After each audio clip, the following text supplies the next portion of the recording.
Alrighty guys, so this is a video I really didn't want to make, but I figured I should, stick to my principles and always be honest about what I feel about certain events when it comes to talking about games. TDX released their 2025 Halloween event, Shattered Moon, and I gotta be honest, I do not much care for this event. This comes from a multitude of reasons, primarily being it is coming off of the Nightmare Mode update, which is TDX's biggest, coolest, best received update of all time. With that being said, expectations for their next update were high, and the unfortunate part about game development is Nightmare took a lot of effort for the TDX developers to put out, and as such, there wasn't much dev time to put into working on the Halloween event itself.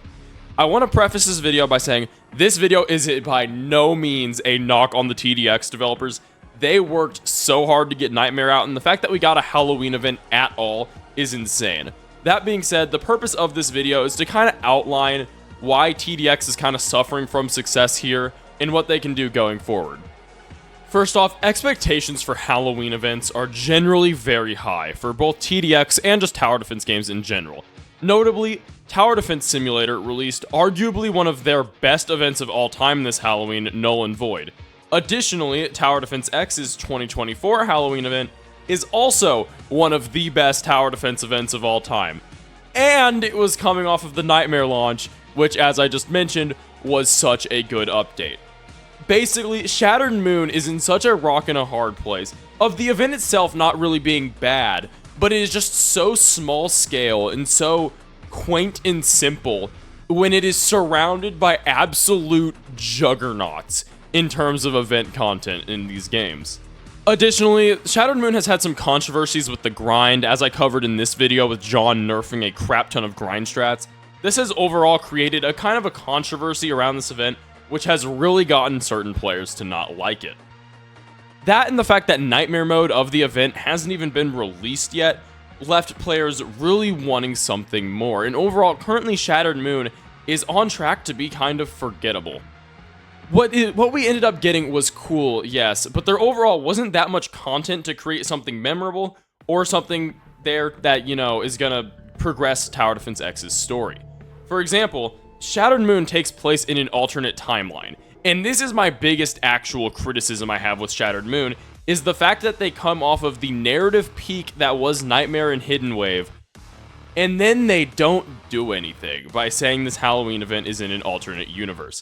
I strongly disagree with this decision, as I think, saying, oh, this event isn't canon, really slows down the narrative progression of the game.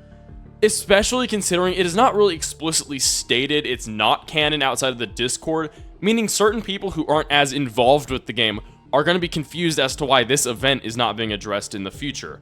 My other actual criticism is I do not like flying bosses, as I think there's not enough ways to counter flying bosses in TDX at the time. I think the concept is really cool. That being said, all you do is spam AA turret. It's not a fun boss fight, if I'm being completely honest. I think overall they need to drastically add different countermeasures to, counter flying bosses, and I actually think they should split AA turret into 2 separate towers, but that's a topic for another day. But overall, I really do not like flying bosses currently, as I just do not think there's enough fun ways to counter them. My last thing I want to talk about is the Battle Pass, which this is something I brought up to John himself when I had a moment to talk to him, which is they made the Battle Pass too big. For a one-night event with one mode, they have a 35 tier Battle Pass, when last Halloween it was a 25 tier Battle Pass for 4 nights. Because of this, the Battle Pass, even though it's a relatively smaller grind, it looks so much more intimidating for players. And so overall, that's just my take on the event. Let me know what you guys think about it in the comments below. I really, again, do not send any hate to the TDX developers. They gave us way more than enough considering the time constraints they were working under. But that's all for this one, you guys. Like the video if you liked the video. Subscribe for more assaults. Join that Discord server, link in the description if you are extra cool. But forever and as always, make stuff you're proud of.